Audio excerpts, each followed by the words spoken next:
Comment vivre vraiment pour ce qui compte vraiment? Comment vivre pour ce qui compte vraiment? Bien sûr, la meilleure façon de discerner ce qui compte vraiment, c'est d'apprendre à reconnaître la voix de Dieu. C'est d'apprendre à reconnaître la voix de la foi, si tu préfères. Romains 10, 27 nous dit ceci. Ainsi, la foi vient de ce qu'on entend, et ce qu'on entend vient de la parole de Christ. Il y a tellement de voix que nous pouvons entendre aujourd'hui dans les actualités, dans le monde, dans la manière d'avoir un succès. Il y a tellement de voix. Mais j'aimerais t'encourager à comprendre qu'il nous faut reconnaître, entendre la voix, la foi. Entendre la foi vient de ce qu'on entend. En réalité, ça parle ici, tu reconnais. Jésus dira, mes brebis connaissent ma voix. Et c'est le cœur de Dieu pour nous. Dans toutes ces voix, aujourd'hui, on est dans une époque où la communication est incroyable. On peut vraiment aller sur Google et avoir des connaissances de partout. La radio, les chaînes télé, les chaînes radio. Et pourtant, Dieu dit, est-ce que tu entends ma voix? Est-ce que tu apprends à reconnaître ma voix? Ça, c'est vraiment important.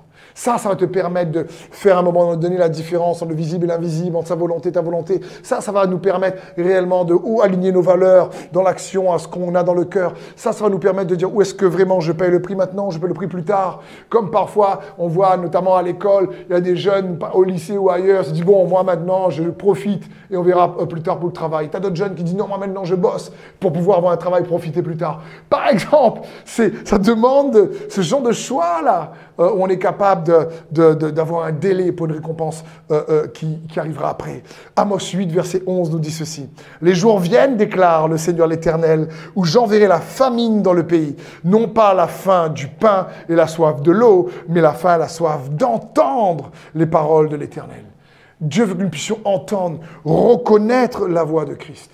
J'aimerais surtout vous encourager et vous rappeler que c'est possible. Jésus dit, mes brebis connaissent ma voix. Il s'appelle la parole. Il s'appelle la parole parce qu'il parle. Il ne s'appelle pas le muet, il s'appelle la parole. Il parle dans sa parole.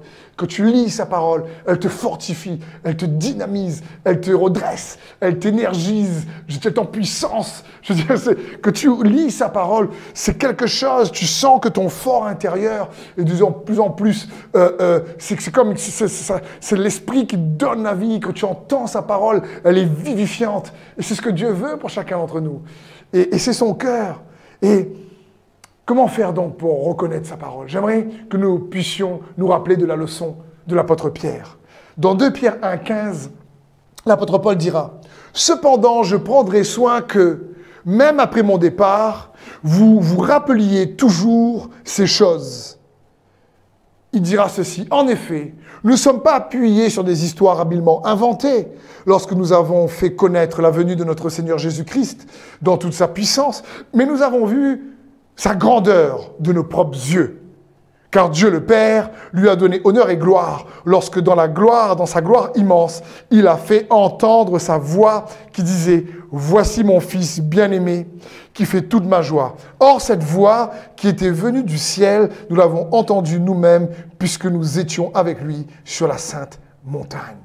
Ici, l'apôtre Pierre nous donne une indication incroyable. Il est sur le départ auprès de Jésus-Christ et il dit « Je vais prendre soin de vous rappeler ces choses. » Et il dit « Attends, je vais mettre l'accent ici sur une chose très importante. » Et il parle ici d'une expérience, d'un moment qu'il a vécu avec Jésus, qui a changé sa vie.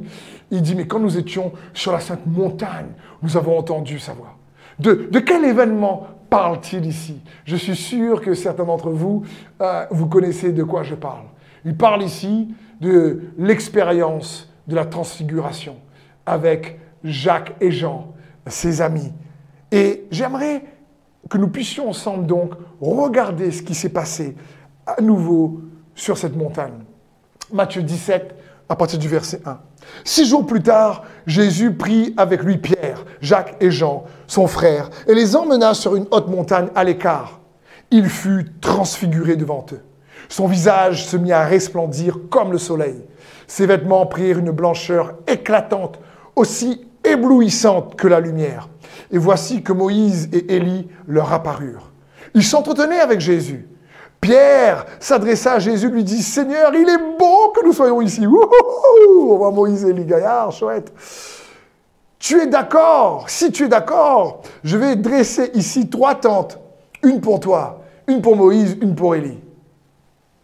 Pendant qu'il parlait ainsi, une nuée lumineuse les enveloppa, et une voix en sortit qui disait, « Celui-ci est mon fils bien-aimé, celui qui fait toute ma joie. Écoutez-le. Écoutez-le. » En entendant cette voix, les disciples furent remplis de terreur et tombèrent le visage contre terre. Mais, et voici le verset clé que nous allons voir, mais Jésus s'approcha et posa la main sur eux en disant, « Relevez-vous, n'ayez pas peur. » Alors ils levèrent les yeux et ne virent plus que Jésus seul. Ils ne virent plus que Jésus seul. Jésus seul. Jésus seul. Pourquoi? Parce que le Père ne voulait pas qu'ils se souviennent de ce moment avec la voix d'Élie ou la voix de Moïse, mais il voulait qu'il se rappelle que le Père a dit, écoutez-le, le Fils, le Christ, Jésus, le chemin, la vérité, la vie, l'auteur, le consommateur de notre foi. Et Pierre, quand il écrit l'épître de Pierre, il se rappelle de ça, il dit, mais nous avons entendu la voix qui nous a dit, écoutez-le. Mais quand ils ont entendu cette voix, eux, ils étaient tout tremblants, ils se disent, wouh, comme Moïse a entendu la voix de Dieu sur la montagne, ils tremblaient. Mais la Bible dit, comment reconnaître la voix de Christ Jésus, la voix de la foi vient de ce qu'on entend. Comment reconnaître? Alors je vais te donner, il y a plein d'autres principes, il y a plein d'extraordinaires livres là-dessus, mais il y a plein d'autres principes, mais j'aimerais me baser sur juste Matthieu, ici au verset 7. Et le premier point, j'aimerais t'encourager, comment reconnaître la voix de Jésus seul? Quand tu entends Jésus, qu'est-ce qui se passe? Eh bien, la Bible dit, mais Jésus s'approcha. Quand tu entends la voix de Dieu, tu sais que c'est quelque chose d'intime. Tu sais que c'est comme, Jésus n'est pas là pour crier parfois, c'est une voix qui te fait sentir que Dieu est proche de toi, qu'il est Emmanuel. Comme un murmure ou un chuchotement. Je ne sais pas si vous entendez le chuchotement. Mais en général, le chuchotement, tu l'entends, le murmure, tu l'entends si tu es proche. Si tu es loin, tu ne l'entends pas. Et Jésus désire, ce soir-là, chez toi, là où tu es, s'approcher de toi. Il désire que tu sens qu'il n'est pas loin de toi. Il n'est pas aussi loin de toi que tu ne le crois. Il désire que sa voix en toi puisse te faire en sorte que tu te sentes intime, qu'il désire être intime avec toi. Ensuite, la Bible dit, et il posa la main sur eux. Waouh! Qu'est-ce que cela parle? Cela parle que non seulement il veut être proche de toi, intime avec toi. Quand tu reconnais sa voix, tu sais qu'il est là. Mais quand tu entends sa voix, tu sais qu'il désire te protéger, qu'il a sa main sur toi, qu'il est avec toi. Il désire te rassurer. Il désire s'assurer, je suis là, tu n'es pas seul. Quand tu entends la voix de la foi, quand tu entends Dieu, il y a cette sensation. Et ensuite, qu'est-ce qui se passe? La Bible dit ici, et Jésus leur dit, relevez-vous. Tu sais, quand tu entends la voix de Dieu dans sa parole, cette voix de Dieu te relève. Te relève. Tu arrives dans le moment de prière en tant que réellement victime de la situation, victime de l'inquiétude. Et là, tu viens, tu pries, tu lis sa parole. Et à un moment donné, la voix de la foi, elle te relève. Et tu sens que c'est lui qui te vivifie, comme je vous le disais tout à l'heure. Et ensuite, Jésus leur dit, n'ayez pas peur. Wow. Comment reconnaître la voix de Dieu? Quand il parle, tu te sens intime. Tu sens qu'il est proche. Quand il parle, tu sais qu'il te protège. Quand il parle, il te relève. Quand il parle, il veut chasser tes peurs et tes craintes. C'est Christ Jésus. Vous savez, il y a une crainte de Dieu qui nous éloigne de Dieu. C'est une mauvaise crainte. Mais il y a une crainte de Dieu qui nous rapproche de lui. C'est une bonne crainte. Parce que Dieu ne désire pas que nous soyons loin de lui. Il désire que nous puissions réaliser qu'il nous aime. Un peu comme cette femme qui, dans Marc 5, 27, avait entendu parler de Jésus. Elle vint dans la foule par derrière et toucha le bord de son vêtement, qu'elle disait, « Si je puis seulement toucher ses vêtements, je serai guérie. » Cette femme-là, elle a de l'incertitude, elle ne sait pas trop, elle perd du sang depuis 12 ans. Il y a la foule qui touche Jésus de partout. Et là, elle arrive tout doucement. Et en elle-même, elle dit, si, elle n'est pas trop sûre, si, il y a une condition, il y a un risque à prendre. si je touche le bord de son vêtement, alors je serai guéri. Elle dit, je vais oser quand même. Et quand elle le fait, elle est totalement guérie. Jésus lui dit, mais ma fille, va, ta foi t'a sauvée. Il n'est pas là pour te repousser. Viens, Jésus, quelles que soient tes difficultés, même si, comme cette femme, ça fait des années, même si tu n'es pas trop sûr, viens, Jésus. Il veut être proche de toi. Il veut te relever. Il veut que tu te sentes protégé. Il veut que tu saches qu'il dit chasser tes peurs. C'est pour ça qu'il nous faut réellement comment reconnaître la voie de la foi en connaissant qu'elle produit des effets vivifiants en nous. C'est ça que produit la foi. Que tu sais que Jésus t'a parlé au travers de sa parole ou au travers de circonstances, parce qu'il parle tantôt d'une manière, tantôt d'une autre, mais tu sais que tu es encouragé, tu sais que des fois tu ne sais pas expliquer, tu ne sais pas comment, mais tu sais que, et il est pour toi, il est avec toi. Est-ce que je veux t'encourager dans ce sens? Parce que c'est la reconnaissance de sa voix qui nous permettra toujours de discerner ce qui compte vraiment. Et un deuxième point, un petit 2 là-dedans. C'est une fois qu'on doit apprendre à reconnaître la voie de la foi, il nous faut donc choisir de suivre la voie de la foi. Il nous faut choisir de suivre la voie de la foi. Et pour ça, je vais prendre l'exemple d'un homme de foi en Dieu, en la personne de Moïse dans Hébreux 11. Et au verset 24, la Bible dit « Par la foi, Moïse, devenu grand, renonça au titre de fils de la fille du Pharaon. Il préféra être maltraité avec le peuple de Dieu plutôt que de jouir des réjouissances, des plaisirs momentanés du péché. Il estima qu'être méprisé comme le Christ avait beaucoup plus de valeur que les trésors de l'Égypte, car il gardait les yeux fixés sur la récompense future.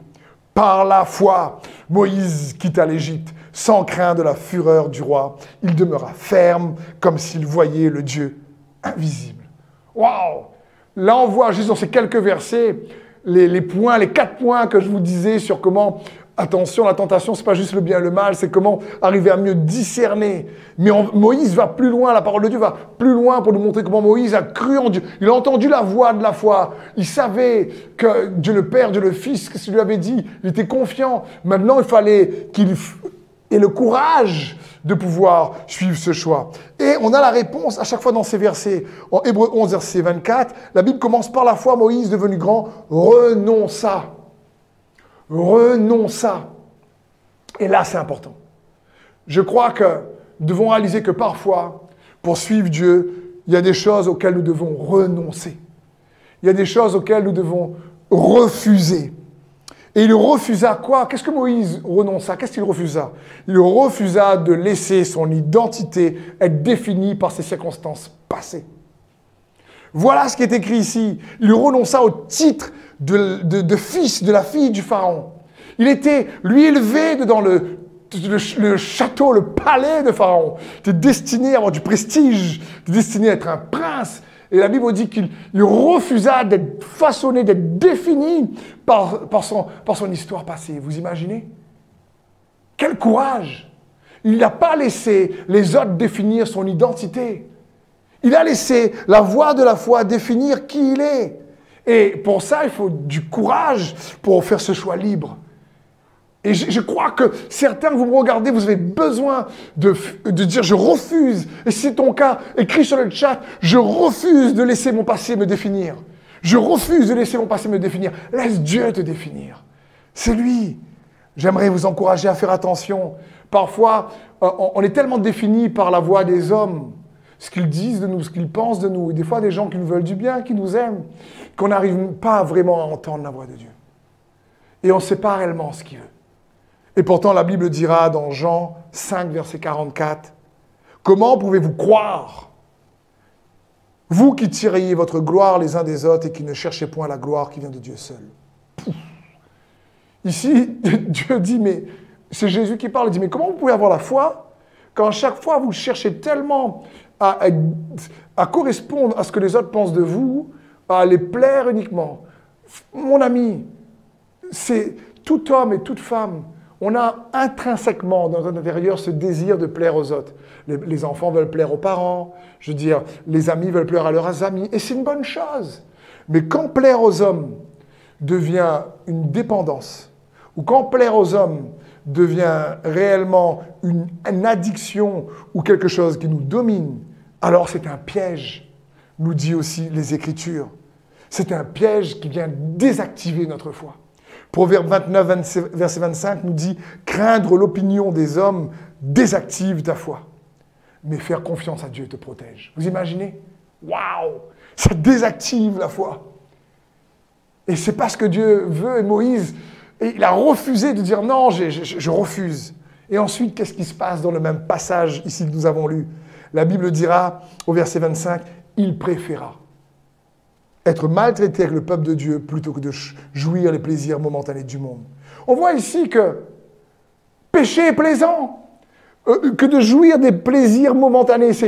Franchement, si le péché n'était pas plaisant, on ne pécherait pas. C'est parce qu'il y a un moment fun, un moment de plaisir dans le péché. Et la Bible dit non, il préféra.